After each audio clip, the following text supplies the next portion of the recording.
Justru malah kekuatan itu. Karena dari dulunya perang Badar Ramadan, beberapa kali perang Tabut Ramadan. Masya Allah. Coba. Kemudian juga Futuh Mekah Ramadan. Pembebasan Andalusia Ramadan. Ain Jalut juga Ramadan. Dan kita nggak usah jauh-jauh, Masya Allah. Kemerdekaan Republik Indonesia pun Allah takdirkan tanggal 9 bulan Ramadan, hari Jumat jam 10 pagi di Pegangsaan Timur dikumandangkan, diproklamirkan kemerdekaan Republik Indonesia yang bertepatan 17 Agustus 1945 itu juga Ramadan.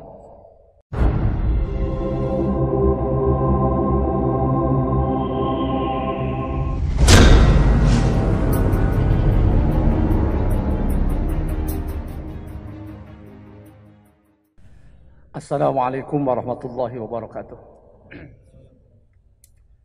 Bismillah walhamdulillah wassalatu wassalamu ala man la nabiyya ba'dah Sayyidina wa maulana Muhammad ibn Abdillah sallallahu al-qa'imi bihuquqillah wa ala alihi wa sahbihi wa mawalah amma ba'd. Puji dan syukur mari kita panjatkan kehadirat Allah subhanahu wa ta'ala, zat yang maha ghafur. Salawat berakaikan salam kita haturkan keharibaan baginda Nabi besar Muhammad sallallahu alaihi wasallam tasliman katsira. Baik ikhwatan iman yang dimuliakan Allah Subhanahu wa taala, pada pagi hari ini sehubungan Ramadan sudah semakin dekat. Tinggal beberapa hari ke depan, 1 pekan kurang ya, kurang lebih. Mudah-mudahan Allah berkenan menyampaikan kita semua, umur kita semuanya kepada bulan yang mulia ini, amin.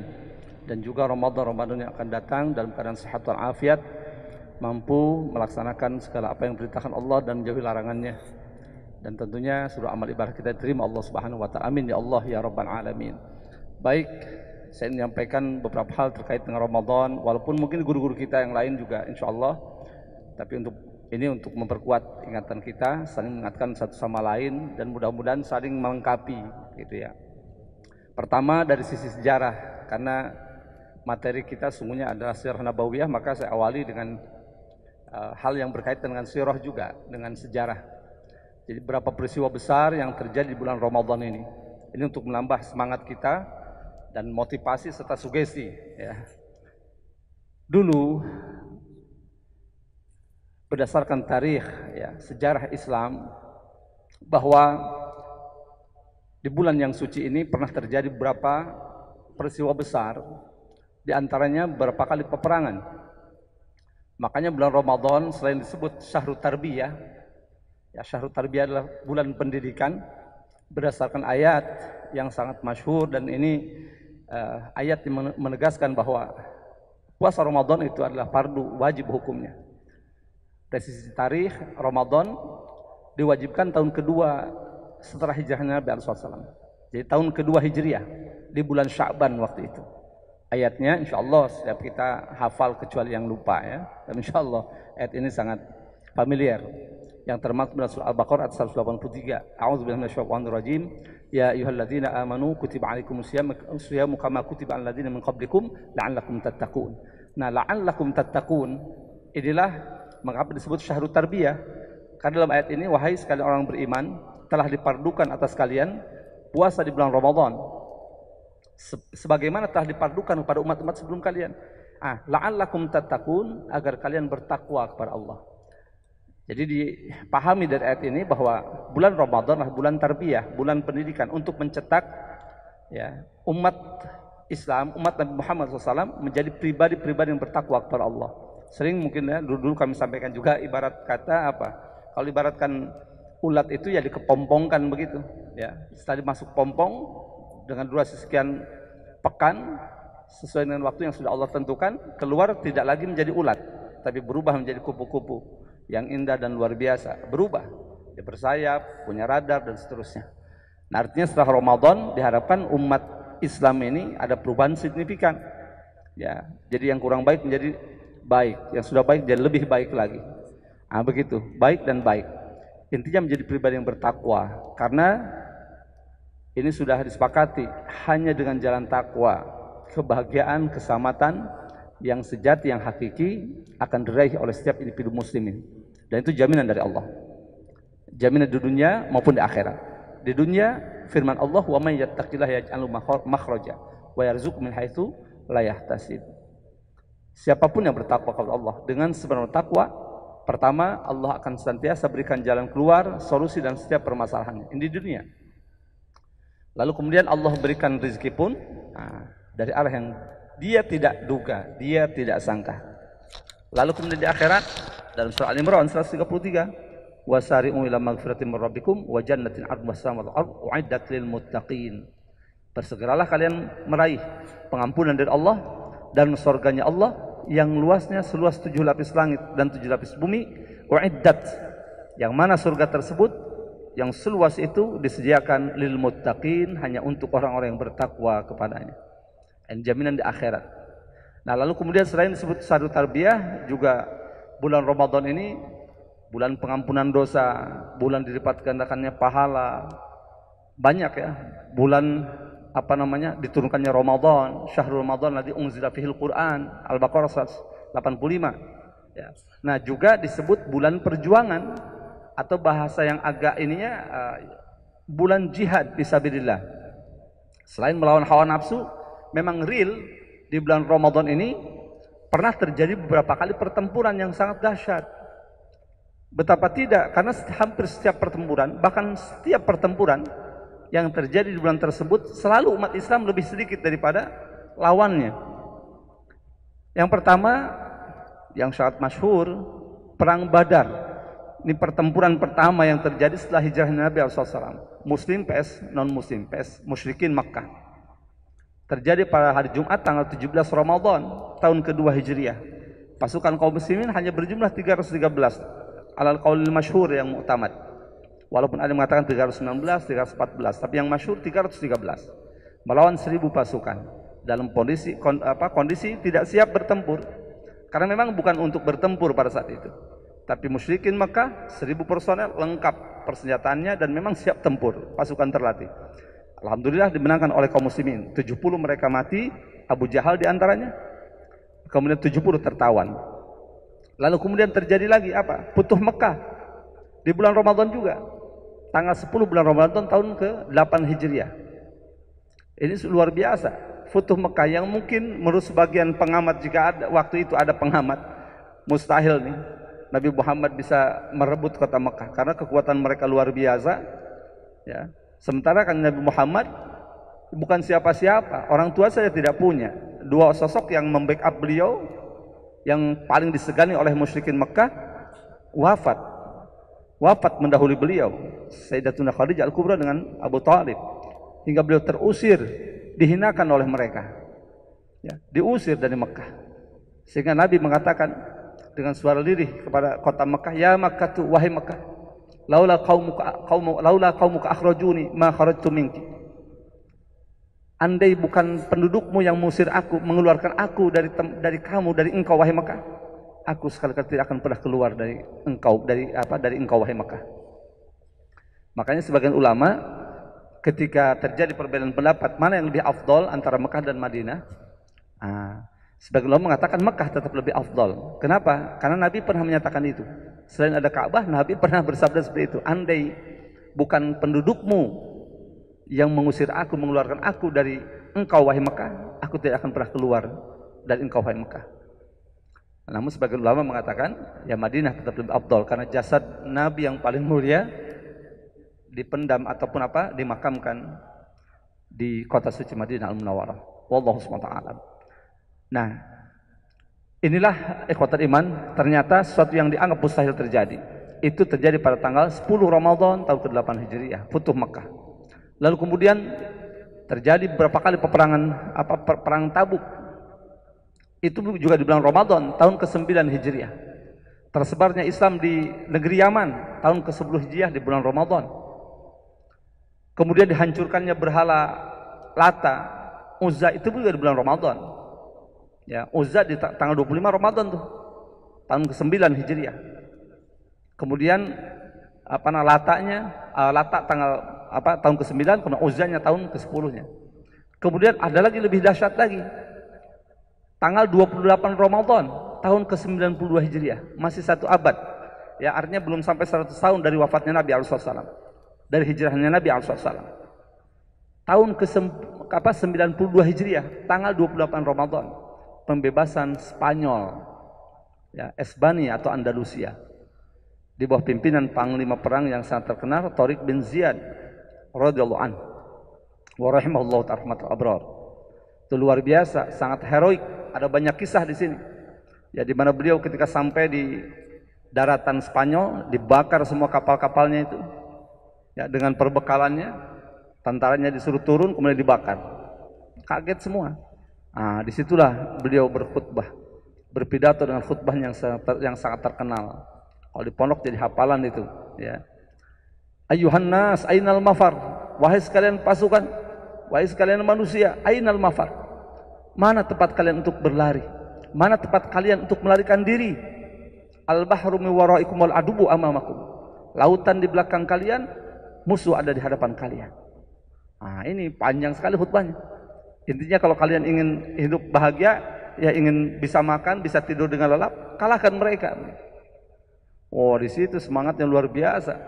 Yang tadinya kaget, ini rupanya trik dan teknik yang dilakukan oleh siapa? Oleh strategi yang dilakukan oleh Panglima Tariq bin Ziyad. Karena bicara tentang personel, ya pasti tempat yang diserbu itu jauh lebih banyak. Yang difutuh, ya, dibebaskan ini. Dan itu terjadi pada tanggal 26 Ramadan tahun 90 Hijriah, dimenangkan oleh kaum muslimin. Lalu kemudian juga ada satu peperangan juga yang tak kalah dahsyatnya. Ini luar biasa, di mana kaum muslimin pada saat itu sudah hopeless lah. Sudah pokoknya andai ada pengamat pun, ya, waktu itu kayaknya dikatakan mustahil, mungkin tidak gitu. Atau bisa jadi kata mustahil untuk bisa memenangkan, merebut kembali kemenangannya, yaitu ketika Baghdad jatuh ke tangan Tartar, ya, pasukan Mongolia itu, pasukan Genghis Khan, ya. Karena waktu itu sudah tidak berdaya, diluluh-lantakan sampai kitab-kitab referensi kita kaum muslimin dibakar habis-habisan, selebihnya dibuang ke Sungai Efrat itu, hingga mereka melintasi sungai itu melalui buku-buku itu, kitab-kitab itu, dijadikan jembatan itu. Sebagian versi seperti itu. Selebihnya dibakar habis. Sehingga banyak ahli sejarah mengatakan bahwa darah pada saat itu sampai sebetis katanya, sampai semata kaki kuda katanya. Itu mimbabil mubalaghah bisa jadi, karena saking banyaknya darah tertumpah. Darah siapa? Ya kaum muslimin. Dibantai habis itu, habis-habisan, betul-betul habis-habisan. Sebagian ahli sejarah mengatakan 200.000 satu hari saja. Sebagian 400.000, bahkan ada yang mengatakan lebih dari itu. Ulamanya ditangkapin, digiring ke pemakaman, disembelih. Lihat dalam Al-Bidayah wa Nihayah. Allah, pokoknya tidak. Dan Raja Mu'tasim Billah, Khalifah Mu'tasim Billah pun dibunuh dengan cara yang sangat-sangat sadis. Bukan dengan cara disembelih atau di apa, tapi beliau digulung dengan karpet satu lihat, kemudian diinjak-injak dengan kudanya hingga tewas. Karena mereka punya semacam keyakinan bahwa ketika membunuh raja di mana kerajaan yang mereka taklukkan, tidak boleh darahnya mengalir, tidak boleh darahnya tertumpah. Harus dibunuh dengan cara darahnya tidak tertumpah begitu. Maka digulung dengan karpetnya, lalu diinjak-injak dengan kuda hingga tewas. Betapa ya mirisnya waktu itu. Sehingga semua, dan lihat dalam kitab-kitab tarikh, kitab-kitab yang besar tentunya, karena lengkap di sana. Al-Bidayah wa Nihayah, Tarikh Hadrah misalnya, Tarikh Baghdad. Bagaimana ketika ada sekerumunan kaum muslimin, ya, kerumunan massa, ya, 17 orang misalnya, ada 17 sampai disebutkan 17 orang kaum muslimin, laki-laki, kekar-kekar. Kemudian ada yang mengatakan itu ada orang Tartar lewat, satu orang saya Tartar, itu bubar langsung lari. Bersembunyi mereka. Jadi sudah ngedon, betul-betul ngedon waktu itu. Mendengar ada satu orang Tartar saja sudah. Karena sebagian ada mengatakan dalam Tarikh Hadrah, kalau saya tidak lupa, itu ada satu orang bercadar bisa membabat sampai 40 atau berapa puluh pasukan kaum muslimin, setelah dibuka perempuan dia.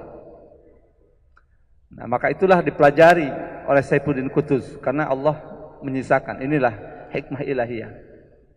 Di saat kawasan yang menurut logika manusia sudah habis, Allah sisakan, Allah utus, Allah jadikan seorang yang luar biasa, yaitu Saiful Quds dengan panglimanya Bebers, ya, di kawasan Mesir. Ya, sebagaimana dulu ketika Fir'aun merajalela, Allah utus Nabi Musa. Ketika Namrud merajalela, Allah utus Nabi Ibrahim. Abu Jahal, Abu Lahab menjadi-jadi di kota Makkah, Allah utus Rasulullah SAW. Ya, habis sudah. Kisahnya panjang karena ada pengkhianatan dari seorang perdana menteri yang nauzubillah, ternyata diam-diam dia minta di anggaran pembelajaran negaranya supaya dikurangi, pasukannya dikurangi, sampai ketika sudah sampai ke titik nadir, boleh katakan sudah jelas kelemahannya, maka dia ngontak gitu, Tartar diserbu dalam hitungan hari itu, habis sudah, ya, langsung direbut dengan tanpa perlawanan yang sangat berarti, boleh katakan. Hingga mereka shock. Ya, 17 orang mendengar satu orang Tartar lari gitu, kocar-kacir. Nah, begitulah kondisinya. Tapi Allah rupanya utus seseorang di sana, Saiful Quds. Walaupun menurut ahli sejarah yang think tanknya itu, yang hebat itu sebetulnya Allahu alam, itu Bebers, panglimanya, yang kemudian dia jadi sultan juga setelah itu. Nah, bagaimana cara dipelajari? Apa nih yang menjadi penyebab kaum muslimin bisa dikalahkan dengan sedemikian rupa, bisa jatuh dengan tidak terlalu sulit bagi pasukan Tartar? Salah satunya adalah mereka bisa menang karena kepewaannya dalam berkuda dan memanah. Berkuda dan memanah itu. Nah, sekarang coba lihat buka di ini, bagaimana orang-orang Mongol itu. Ya, dulu Mongol kan pusatnya, Cina dikuasai Mongol, sekarang berbalik, itulah dunia, ya, berarti berputar. Dulu daratan Cina, kemudian Turki dikuasai Tartar, Mongol. Nah, sekarang berbalik, dan itu tercatat dalam sejarah setelah ditaklukkan oleh kaum muslimin di perang Ain Jalut yang nanti akan kita bahas, tidak pernah bangkit lagi, terus ngedon sampai hancur, akhirnya dia dikuasai oleh Cina, termasuk bagian dari Cina sekarang. Tidak pernah bangkit. Tapi lihat, kalau bicara kudanya, lebih banyak kudanya daripada penduduknya, kan begitu. Latihannya saja bagaimana? Coba ke gurun, mereka berburu pakai kuda, pakai kuda. Orang Mongol memang dari dulu itu. Saya pernah buka-buka dilihat itu. Masya Allah, latihannya itu temannya itu bawa target di punggung itu, dipanahnya dari belakang, cepot dengan dengan berkuda begitu. Kita akan ngeri juga, meleset sedikit kena kepala kan bahaya itu. Sambil berlari loh, kudanya bukan kuda diam, berlari itu. Nah, itu memang sudah dari dulu terkenal sejarah. Nah, hikmahnya ada dikenal dalam tarikh kita, ada Mamluk Bahriyah.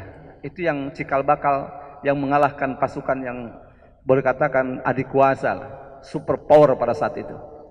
Oh, super power itu. Genghis Khan itu raja bengis dan kejam itu sudah. Dijulukinya begitu. Dengan panglimanya Hulagu Khan, yang nanti kemudian Hulagu Khan itu matinya dalam keadaan stres, bukan terbunuh. Karena jenderalnya banyak mati, terbunuh, kemudian banyak yang masuk Islam juga. Ada yang mati dia. Nah, kapan itu? Nah, setelah Saiful Quds dan Bebers ini mempelajari apa nih? Oh, ini kelemahannya. Maka dia membeli budak hamba sahaya sebanyak 3.000 budak hamba sahaya. Kemudian dimasukkan ke semacam base camp begitu. Ya, dilatih siang malam, pokoknya tiap hari itu berkuda dan memanah terus sampai luar biasa.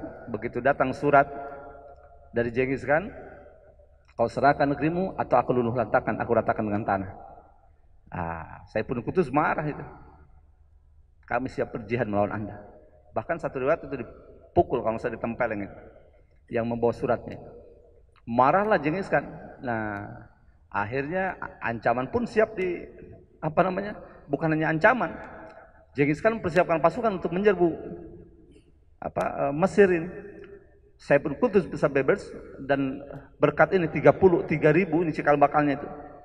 Budak Hambasa yang di base campnya dekat Sungai Nil, lalu kemudian disebut Mamluk Bahriyah, pasukan angkatan laut begitu. Luar biasa karena memang Sungai Nil itu luas sekali. Ya, Masya Allah. Luas sekali, kami berapa kali ke sana masalahnya. Jadi lihat tahu. Dan disebut pasukan laut itu. Subhanallah, singkatnya berkat juga para ulama yang luar biasa, sering doa-doa mereka, tapi juga ada action. Di antaranya ulama besar dari madhab Imam Syafi'i yang sebetulnya beliau sudah sampai derajat mujtahid mutlak kata sebagian ulama, tapi beliau tidak pernah menempati posisi itu, tetap bermadhab Syafi'i. Sultanul Ulama, julukannya Sultanul Ulama, Syekh Izzuddin bin Abdissalam. Beliaulah yang mengirimkan surat ya, dari Mesir yang ke ulama-ulama Islam itu di seluruh pelosok, ya, undangan untuk ikut bahu-membahu berjihad di jalan Allah. Karena ini serius. Ya. Masya Allah disambut dari ulama Syamnya, ulama Hijaznya, semua menyambut bahu-membahu. Saya tidak tahu waktu itu dari Indonesia ada nggak ya? Udah masuk apa belum tuh? Karena kalau dari tarikh kan dari zaman Khalifah sudah ada yang masuk ya ke sini gitu. Nah, bisa jadi. Nah, akhirnya bergeraklah pasukan kaum muslimin dari Mesir menuju ke Syam, tiba di Ain Jalut. Nah, di sana sudah siap siaga pasukan Tartar yang jumlahnya pasti jauh lebih banyak dan lebih dari kesiapannya, mereka jam terbangnya juga pengalaman dalam bertempur luar biasa. Tapi apa yang terjadi? Begitu terjadi pertempuran, ada satu teknik yang luar biasa. Ini teknik Berbers itu luar biasa. Jadi mereka dipancing masuk ke satu lembah, yaitu Ain Jalut itu lembah. Ya, satu lembah. Masuk ke sana, bukit-bukit semuanya Masya Allah. Dan pas kemudian ditutup oleh pasukan kaum muslimin setelah mereka terjebak dan tidak ada yang keluar dari sana. Mati semua. Itu yang menyebabkan hulagokan stres. Salah satu versi begitu. Bayangkan nanti habis sudah. Ya takluk sudah, karena itu jenderal-jenderal banyak mati di sana. Dan itu terjadi pada tanggal 15 Ramadan tahun 658 Hijriah. Ramadan juga, Pak. Jadi bisa kita bayangkan berlapar-lapar, Masya Allah, luar biasa. Justru malah kekuatan itu. Karena dari dulunya perang Badar Ramadan, beberapa kali perang Tabut Ramadan. Masya Allah. Coba. Kemudian juga Futuh Mekah Ramadan, pembebasan Andalusia Ramadan, Ain Jalut juga Ramadan. Dan kita nggak usah jauh-jauh, Masya Allah, kemerdekaan Republik Indonesia pun Allah takdirkan tanggal 9 bulan Ramadan, hari Jumat jam 10 pagi di Pegangsaan Timur dikumandangkan, diproklamirkan kemerdekaan Republik Indonesia yang bertepatan 17 Agustus 1945 itu juga Ramadan. Masya Allah. Pun demikian pembebasan Portugal dulu, pasukan Alfonso, mereka 8.000 pasukan, kaum muslimin hanya berapa coba? Itu di bulan Ramadan juga, tahun 450-an Hijriah, dimenangkan oleh kaum muslimin juga itu. Ya, pimpinan Alfonso Portugal kalah juga, itu bulan Ramadan. Nah, jadi Ramadan itu luar biasa mananya untuk kita semuanya. Makanya disebut perang bulan perjuangan, bulan jihad fisabilillah.